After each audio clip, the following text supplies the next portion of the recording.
अध्याय 126 कुब्जाम्रक तीर्थ ऋषिकेश का महात्म्य रैभ्य मुनि पर भगवत कृपा। इस प्रकार माया के पराक्रम की बात को सुनकर पृथ्वी ने भगवान से फिर पूछा। पृथ्वी बोली, भगवान, आपने जिस कुब्जाम्रक तीर्थ की चर्चा की उसमें रहने तथा स्नान आदि करने से जो पुण्य होता है, अब आप उसे मुझे बताने की कृपा कीजिए। भगवान वराह बोले, पृथ्वी देवी, कुब्जाम्रक तीर्थ का जो सार तत्व है, अब उसे मैं तुम्हें विस्तार से बतला रहा हूँ। सुंदरी, कुब्जाम्रक तीर्थ की जैसे उत्पत्ति हुई, जिस क्रम से यह तीर्थ बना, वहाँ जो अनुष्ठेय धर्म है तथा वहाँ प्राण त्याग करने पर जिस लोक की प्राप्ति होती है, यह सब तुम ध्यान देकर सुनो। वसुंधरे, आदि सतयुग में जब पृथ्वी जलमग्न थी, तब ब्रह्मा जी की प्रार्थना से मैंने मधु और कैटभ नामक राक्षसों का वध किया और ब्रह्मदेव की रक्षा की। उसी समय मेरी दृष्टि अपने आश्रित भक्त रैभ्य मुनि पर पड़ी। वे अत्यंत निष्ठा से सदा मेरी स्तुति आराधना में निरत रहते थे। वे युक्तिमान, गुणी, परम पवित्र, कार्यकुशल और जितेंद्रिय पुरुष थे और ऊपर बाहें उठाकर 10,000 वर्षों तक तपस्या में संलग्न रहे।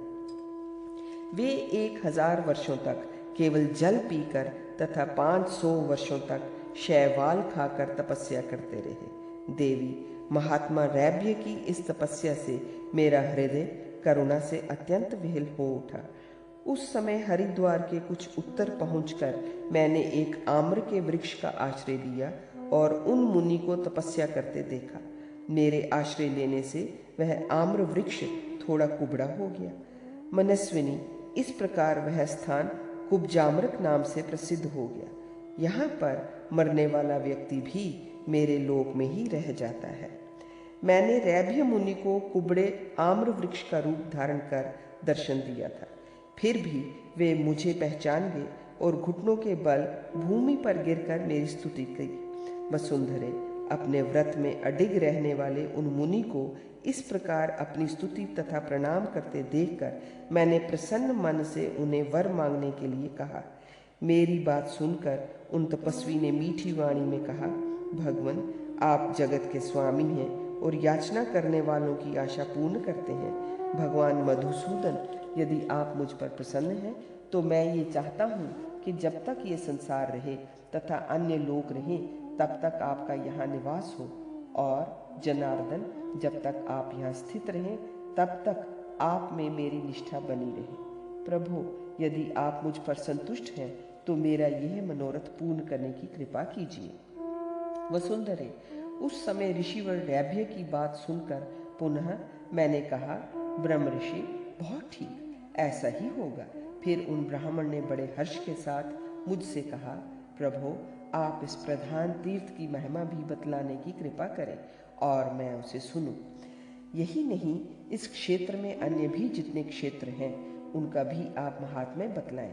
देवी, तब मैंने कहा, ब्राह्मण, तुम मुझसे जो पूछ रहे हो वह विषय तत्वपूर्वक सुनो। मेरा कुब्जाम्रक तीर्थ परम पवित्र स्थान है। इसका सेवन करने से सभी सुख सुलभ हो जाते हैं। ये कुब्जाम्रक तीर्थ कुमुद पुष्प की आकृति में स्थित है। यहाँ केवल स्नान करने से मानव स्वर्ग प्राप्त कर लेता है। कार्तिक, अगहन एवं वैशाख मास के शुभ अवसर पर जो पुरुष यहाँ दुष्कर धर्मों का अनुष्ठान करता है, वह स्त्री, पुरुष अथवा नपुंसक ही क्यों न हो, अपने प्राणों का त्याग कर मेरे लोक को प्राप्त होता है। वसुंधरे, कुब्जाम्रक तीर्थ में जो दूसरा तीर्थ है उसे भी बतलाता हूँ, सुनो। सुंदरी, यहाँ मानस नाम से मेरा एक प्रसिद्ध तीर्थ है। सुनैने, वहाँ स्नान कर मनुष्य इंद्र के नंदन वन में जाता है और अप्सराओं के साथ देवताओं के वर्ष से 1,000 वर्षों तक वह आनंद का उपभोग करता रहता है। वसुंधरे, अब यहाँ के एक दूसरे तीर्थ का वर्णन करता हूँ, सुनो। वह स्थान माया तीर्थ के नाम से विख्यात है, जिसके प्रभाव से माया की जानकारी प्राप्त हो जाती है। उस तीर्थ में स्नान करने वाला पुरुष 10,000 वर्षों तक मेरी भक्ति में रत रहता है। यशस्विनी, माया तीर्थ में जो प्राण छोड़ता है, महान योगियों के समान वह मेरे लोक को प्राप्त होता है। देवी पृथ्वी, अब यहाँ का एक दूसरा तीर्थ बतलाता हूँ। उस तीर्थ का नाम है सर्वकामिक। वैशाख मास की द्वादशी तिथि के दिन जो कोई वहाँ स्नान करता है वह 15,000 वर्षों तक स्वर्ग में निवास करता है। यदि इस सर्वकामिक तीर्थ में वह प्राण त्याग करता है तो सभी आसक्तियों से मुक्त होकर मेरे लोक को प्राप्त होता है। सुलोचने, अब एक पूर्ण मुख नामक तीर्थ की महिमा बतलाता हूँ जिसे कोई नहीं जानता। गंगा का जल इधर प्रायः सर्वत्र शीतल रहता है, किंतु यहाँ जिस स्थान पर गंगा में गर्म जल मिले उसे ही पूर्ण तीर्थ समझना चाहिए। देवी, वहाँ स्नान करने वाला मनुष्य चंद्रलोक में प्रतिष्ठा पाता है और 15,000 वर्षों तक उसे चंद्र दर्शन का आनंद मिलता है। फिर जब वह स्वर्ग से नीचे गिरता है तो ब्राह्मण के घर उत्पन्न होता है और मेरा पवित्र भक्त कार्यकुशल और संपूर्ण धर्म एवं गुणों से संपन्न होता है और अगहन महीने के शुक्ल पक्ष की द्वादशी तिथि के दिन प्राण त्याग कर वह मेरे लोक में पहुंचता है, जहां वह सदा मुझे चतुर्भुज रूप में प्रकाशित देखता है तथा पुनः कभी जन्म और मृत्यु के चक्कर में नहीं पड़ता। वसुंधरे, मैं अब पुनः एक दूसरे तीर्थ का वर्णन करता हूँ। यहाँ वैशाख मास के शुक्ल पक्ष की द्वादशी के दिन तप तथा धर्म के अनुष्ठान के पश्चात अपने शरीर का त्याग करने वाला पुरुष मेरे लोक को प्राप्त करता है, जहाँ जन्म मृत्यु ग्लानि आसक्ति भय तथा अज्ञान जनित अभिनिवेश आदि से उसे किसी प्रकार का क्लेश नहीं होता। अब मैं ही स्थित एक दूसरे तीर्थ की बात बतलाता हूँ। वह करवीर नाम से प्रसिद्ध है एवं संपूर्ण लोगों को सुखी करने वाला है। शुभ है, अब उसका चिन्ह भी बतलाता हूँ जिसकी सहायता से ज्ञानी पुरुष इसे पहचान सके। सुंदरी, माघ मास के शुक्ल पक्ष की द्वादशी तिथि के दिन मध्याह्न काल के समय इस करवीर तीर्थ में कन्नेर के फूल खिल जाते हैं, यह निश्चय है। उस तीर्थ में स्नान करने वाला मनुष्य स्वतंत्रता पूर्वक सर्वत्र अव्याहत गमन करने में पूर्ण समर्थ हो जाता है। यदि माघ मास की द्वादशी तिथि के दिन उस क्षेत्र में किसी की मृत्यु हो जाती है तो उसे ब्रह्मा रुद्र और मेरे दर्शन का सौभाग्य प्राप्त होता है। वसुंधरे, अब एक दूसरे तीर्थ का प्रसंग सुनो। भद्रे, उस कुब्जाम्र क्षेत्र का ये स्थान मुझे बहुत प्रिय है। इस स्थान का नाम पुंडरीक तीर्थ है जो महान फल देने की शक्ति वाला है। सुमुखी, उस तीर्थ का विशेष चिन्ह बतलाता हूँ, सुनो।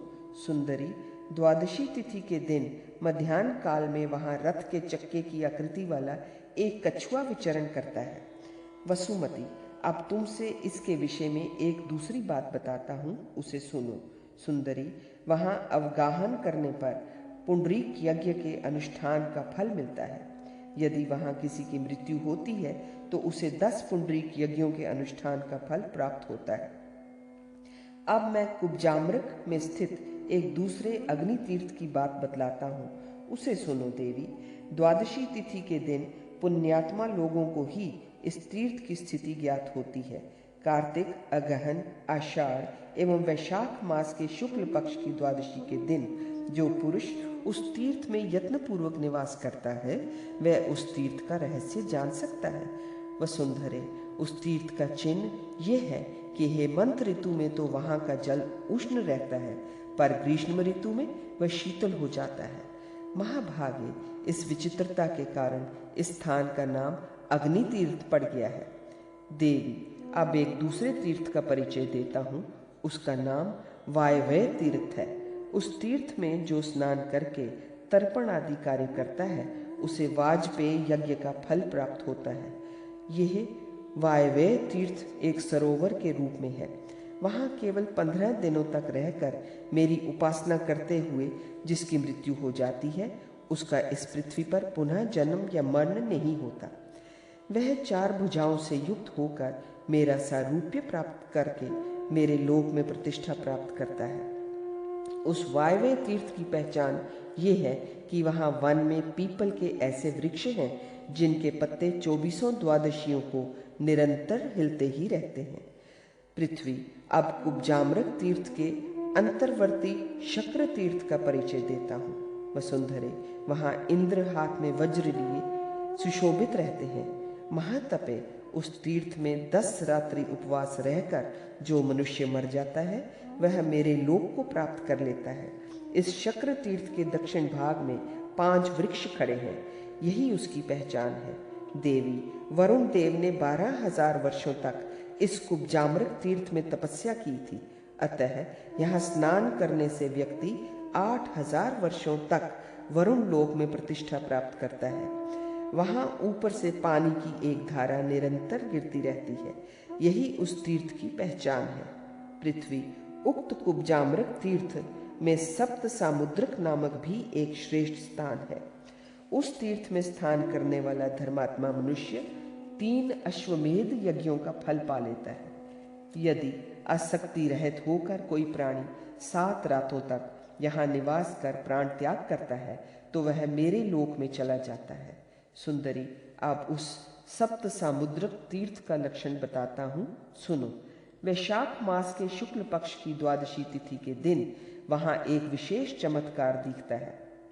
उस दिन उस तीर्थ में गंगा का जल कभी तो दूध के समान उज्जवल वर्ण का दिखता है और कभी पुनः उसी जल में पीले रंग की आभा प्रकट हो जाती है।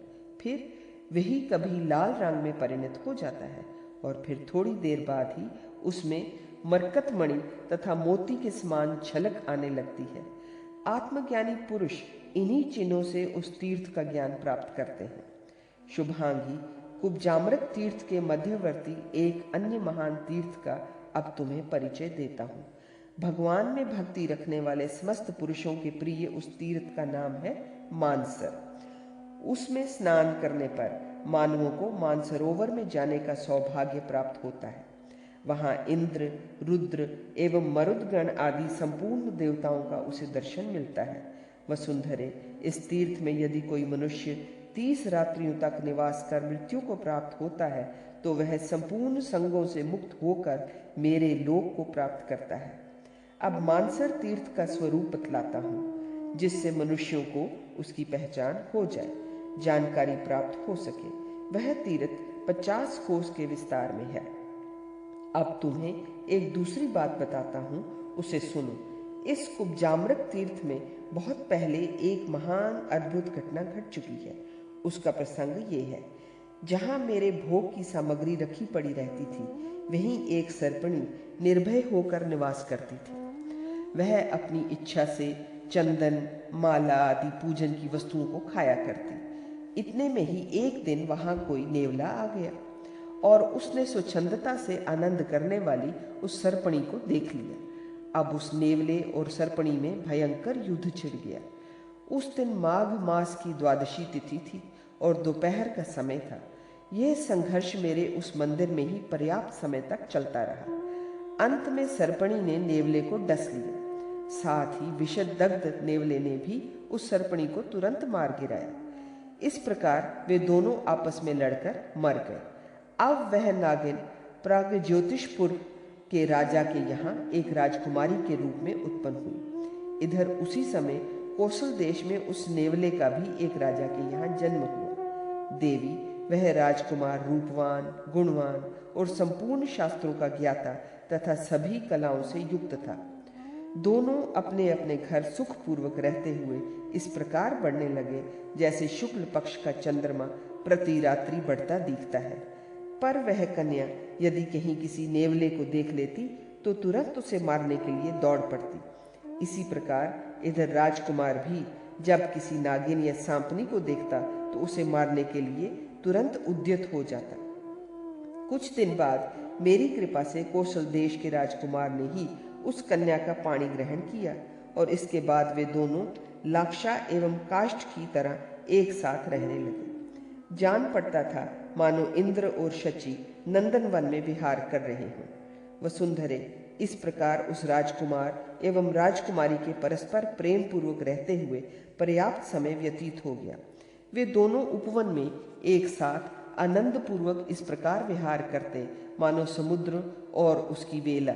इस प्रकार पूरे 77 वर्ष व्यतीत हो गए। मेरी माया से मोहित होने के कारण वे दोनों एक दूसरे को पहचान भी न सके। एक समय की बात है, वे दोनों ही उपवन में घूम रहे थे कि राजकुमार की दृष्टि एक सर्पणी पर पड़ी और वह उसे मारने के लिए तैयार हो गया। राजकुमारी के मना करते रहने पर भी वह अपने विचारों से विचलित न हुआ और उसने उस सर्पणी को मार ही डाला। अब राजकुमारी के मन में प्रतिक्रिया स्वरूप भीषण रोष उत्पन्न हो गया, किंतु वह कुछ बोल न पाई। इधर उसी समय राजपुत्री के सामने बिल से एक नेवला निकला और भोजन के लिए किसी सर्प की खोज में इधर उधर घूमने लगा। राजकुमारी ने उसे देख लिया। यद्यपि नेवले का दर्शन शुभ सूचक है और वह नेवला केवल इधर उधर घूम रहा था, फिर भी क्रोध के वशीभूत होकर राजकुमारी उसे मारने लगी। राजकुमार ने उसे बहुत रोका, किंतु प्राज्ञ ज्योतिष नरेश की उस पुत्री ने शुभ दर्शन नेवले को मार ही डाला। वसुंधरे, अब राजकुमार को बड़ा क्रोध हुआ।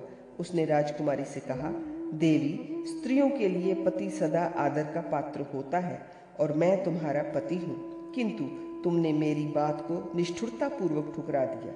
यह नेवला मंगल में शुभ दर्शन प्राणी है और विशेषकर राजाओं की ये प्रिय वस्तु है। इसका दर्शन शुभ की सूचना देता है। कहो, तुमने इस मंगल स्वरूप नेवले को मेरे मना करने पर भी क्यों मार डाला? वसुंधरे, इस पर प्राग ज्योतिष नरेश की वह कन्या कौशल नरेश के पुत्र से रोष भरकर कहने लगी कि मेरे बार बार रोकने पर भी आपने उस सर्पणी को मार डाला, अतः मैंने भी सर्पों के मारने वाले इस नेवले को मार डाला। वसुंधरे, राजकुमारी की इस बात को सुनकर कठोर शब्दों में डांटते हुए राजकुमार ने उससे कहा, भद्रे, सांप के दांत बड़े तीक्ष्ण तथा उसका विष बड़ा तीव्र होता है। उसे देखते ही लोग डर जाते हैं। यह दुष्ट प्राणी मनुष्य आदि को डस लेता है और उससे वे मर जाते हैं। अतः सबका अहित करने वाले एवं विष से भरे हुए इस जीव को मैंने मारा है।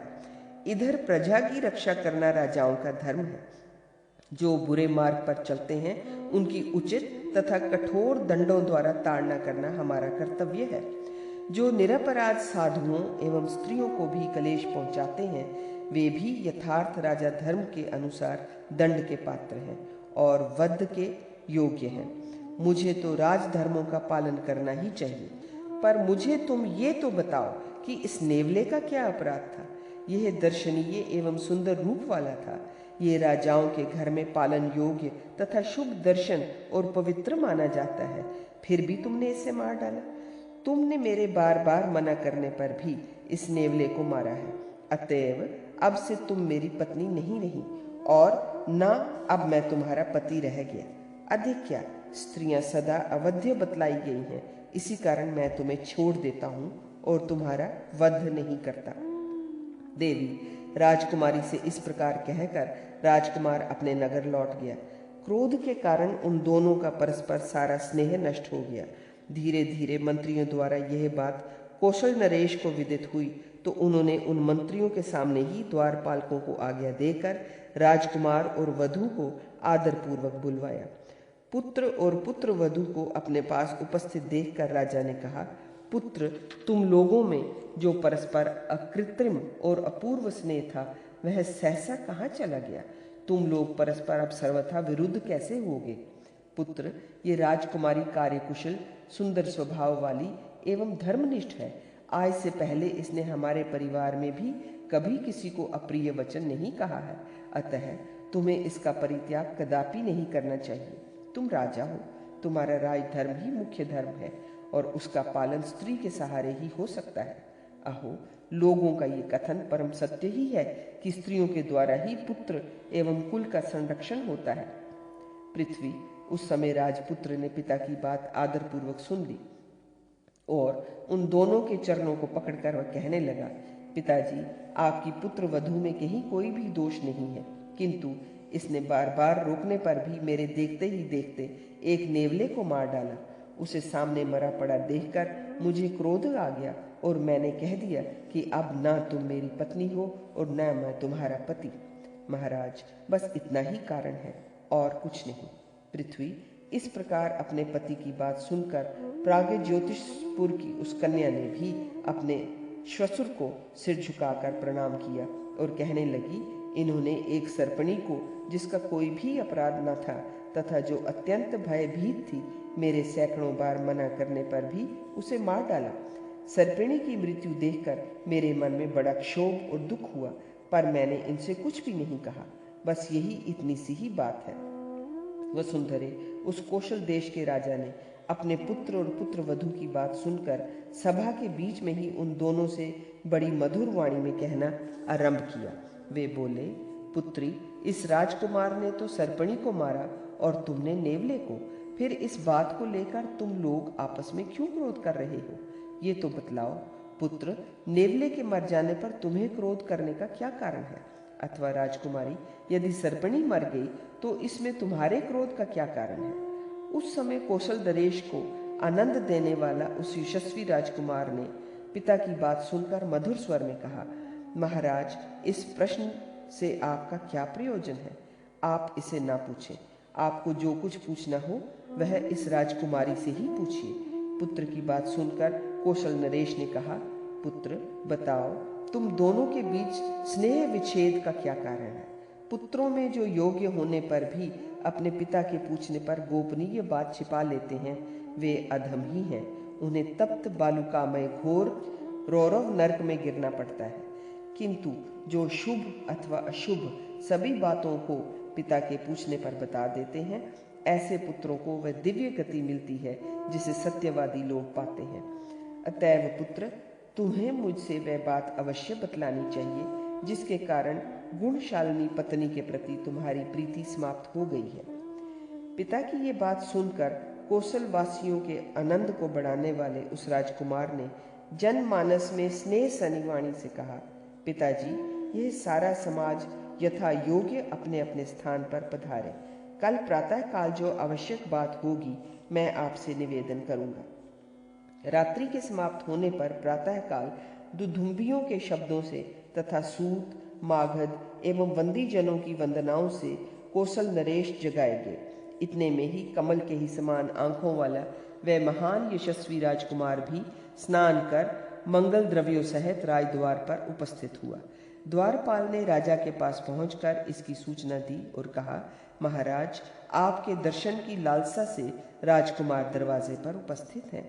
उसकी बात सुनकर कौशल नरेश बोले, कंचुकिन, मेरे साधुवादी पुत्र को यहाँ शीघ्र लाओ। नरेश के ऐसा कहने पर उनकी आज्ञा के अनुसार द्वारपाल ने राजकुमार का वहां प्रवेश करा दिया। विनीत एवं शुद्ध हृदय राजकुमार ने पिता के महल में जाकर उनके चरणों में सिर झुकाकर प्रणाम किया।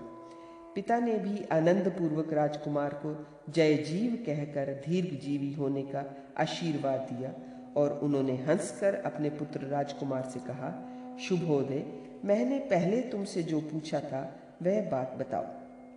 तब राजकुमार ने अपने पिता से कहा, महाराज, इसके बतलाने से किसी अच्छे फल की संभावना नहीं है।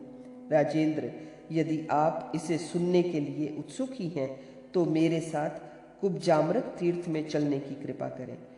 मैं इसे वहां चलकर आपको बतला दूंगा। सुनय ने उस समय राजा ने पुत्र की बात सुनकर उससे प्रेम पूर्वक कहा, बेटा, बहुत ठीक। फिर जब राजकुमार वहां से चला गया तो राजा ने अपने उपस्थित मंत्रिमंडल से मीठे स्वर में कहा, मंत्रियों, आप लोग मेरी निश्चित की हुई एक बात सुने। इस समय हम कुब्जामृत तीर्थ में जाना चाहते हैं। इसकी आप लोग शीघ्र व्यवस्था कर दें। शीघ्र अतिशीघ्र हाथी, घोड़े, रथ आदि जुतवाए जाएं। उस समय राजा की बात सुनने के पश्चात मंत्रियों ने उत्तर दिया, महाराज, आप इन सबों को तैयार ही समझें। इसके बाद बड़े पुत्र की अनुमति से राजा ने अपने छोटे पुत्र को राज्य पर अभिषिक्त कर दिया और राजधानी से चलकर संपूर्ण द्रव्यों तथा अंतःपुर की स्त्रियों के साथ वे लोग बहुत दिनों के बाद कुब्जामृत नामक तीर्थ में पहुंचे। वहां पहुंचकर उन्होंने उस तीर्थ के नियमों का पालन करते हुए अन्न, वस्त्र, सुवर्ण, गौ, हाथी, घोड़े और पृथ्वी आदि बहुत से दान किए। इस प्रकार बहुत दिन व्यतीत हो जाने पर एक दिन राजा ने राजकुमार से पूछा, वत्स, अब वह गोपनीय बात बताओ। तुमने कुल, शील और गुणों से संपन्न मेरी इस निर्दोष सुंदरी पुत्र वधू का क्यों परित्याग कर दिया है? इस पर राजकुमार ने कहा, इस समय आप शयन करें, प्रातः काल ये सब बातें मैं आपको बतला दूंगा। रात बीत जाने के बाद प्रातःकाल सूर्योदय होने पर राजकुमार ने गंगा में स्नान कर रेशमी वस्त्र धारण करके विधि पूर्वक मेरी पूजा की। तत्पश्चात उस गुरुवत्सल राजकुमार ने पिता की प्रदक्षिणा कर यह वचन कहा, पिताजी आइए हम लोग वहां चलें जहां की आप गोपनीय बातें पूछ रहे हैं। इसके बाद राजा, राजकुमार और कमल के समान नेत्रों वाली वह राजकुमारी सभी उस निर्माल्य कूट के पास पहुंचे जहां वह पुरानी घटना घटी थी। राजपुत्र उस स्थान पर पहुंचकर अपने पिता के दोनों चरणों को पकड़कर कहने लगा, महाराज, पूर्व जन्म में मैं एक नेवला था और यहीं से थोड़ी ही दूर पर एक केले के वृक्ष के नीचे मेरा निवास था। एक दिन काल के चंगुल में फंसकर मैं इस निर्माल्य कूट पर चला आया जहां सुगंधित द्रव्यों और विविध पुष्पों को खाती हुई एक भयंकर विष वाली सर्पणी विचर रही थी। उसे देखकर मुझे क्रोध आया और फिर सहसा मैंने उस पर आक्रमण कर दिया। महाराज, इस प्रकार इसके साथ मेरा भयंकर युद्ध आरंभ हो गया। उस दिन माघ मास की द्वादशी तिथि थी। किसी ने भी हम लोगों को नहीं देखा। उस समय यद्यपि मैं युद्ध करते हुए अपने शरीर की रक्षा पर भी ध्यान नहीं दे रहा था, फिर भी उस सर्पणी ने मेरी नाक के छिद्र में ढस लिया। इस प्रकार विषिदिग्ध होने पर भी मैंने उस सर्पणी को मार ही डाला। अंततः हम दोनों की मृत्यु हो गई। इसके बाद मैं आप कौशल देश राजा के घर में एक राजपुत्र के रूप में उत्पन्न हुआ। राजन, यही कारण है कि क्रोधवश मैंने उस सर्पणी को मार डाला था। राजकुमार की बात समाप्त होते ही राजकुमारी भी कहने लगी, महाराज, मैं ही पूर्व जन्म में इस निर्माल्य कूट क्षेत्र में रहने वाली वह सर्पणी थी। उस लड़ाई में मरकर मैं प्राग्ज्योतिष नरेश के यहाँ कन्या के रूप में उत्पन्न होकर आपकी पुत्र वधू हुई। राजन, मेरी मृत्यु के कारणभूत प्राक्तन तमोमय संस्कारों की समृद्धि मेरे जीवात्मा पर बनी थी, अतः मैंने भी उस नेवले को मार डाला। प्रभु, यही वह गोपनीय रहस्य है। वसुंधरे, इस प्रकार पुत्र वधू और पुत्र की बात सुनकर राजा सर्वथा निर्विवर्ण हो गया और वे वहां से पुनः माया तीर्थ में चले गए और वहीं उनके जीवन का अंत हुआ। उस राजकुमारी तथा राजकुमार ने भी पुंडरीक तीर्थ में पहुंचकर मन का निग्रह कर प्राणों का त्याग किया और वे उस श्रेष्ठ स्थान पर पहुंच गए जहां भगवान जनार्दन सदा विराजमान रहते हैं। इस प्रकार राजा, राजकुमार और यशस्विनी राजकुमारी कठिन तप के द्वारा कर्म बंधनों को विच्छिन्न कर श्वेत द्वीप में पहुंचे और उनका सारा परिवार भी महान पुण्य के द्वारा परम सिद्धि को प्राप्त होकर श्वेत द्वीप पहुंच गया। देवी, यह मैंने तुमसे कुब्जामृत तीर्थ की महिमा बतलाई। इसका वर्णन मैंने उन ब्राह्मण श्रेष्ठ रैभ्य से भी किया था। ये बहुत पवित्र प्रसंग है। चारों वर्णों का कर्तव्य है कि वे इसका पठन एवं चिंतन करें। इसे मूर्ख, गो हत्या करने वाले, वेद वेदांग के निंदक, गुरु से द्वेष करने वाले और शास्त्रों में दोष देखने वाले व्यक्ति के सामने कभी नहीं कहना चाहिए। इसे भगवान के भक्तों तथा वैष्णव दीक्षा संपन्न पुरुषों के सामने ही कहना चाहिए। पृथ्वी जो प्रातःकाल उठकर इसका पाठ करता है, वह अपने कुल के आगे पीछे की 10-10 पीढ़ियों को तार देता है। देवी, अपने भक्तों की सुख प्राप्ति के लिए मैंने कुब्जामृत तीर्थ के अंतर्वर्ती स्थानों का वर्णन किया। अब तुम दूसरी कौन सी बात पूछना चाहती हो, वह कहो।